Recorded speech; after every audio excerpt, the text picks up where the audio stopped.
Another convicted child sex predator is on the loose in British Columbia, and again, it's notorious child abductor and pedophile Randall Hopley, who simply walked away from his halfway house last Saturday in Vancouver and is still at large somewhere in Western Canada. How could an animal like Hopley be allowed on any sort of unsupervised release in the first place?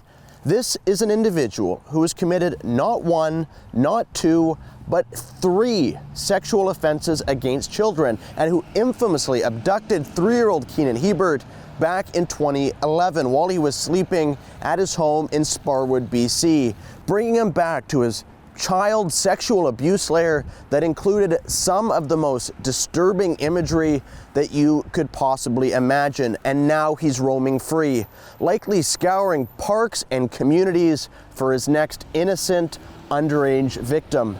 This is a man Correctional Service Canada assessed as being, quote, a high risk for violent and sexual reoffending, and who was released anyways. The parole board found that, quote, to date, no appropriate program of supervision has been established that will adequately protect society from his risk of reoffending, and he was released anyway. Our justice system isn't just broken, it's a pathetic joke, one created by politicians and the judges they appoint that have put ideology ahead of not only justice for victims and their families, but now the safety and security of this country's most vulnerable citizens, our children.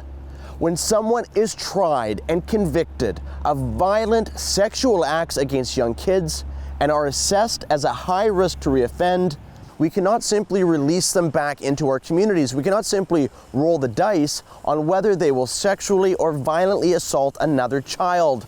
This shouldn't be a political issue.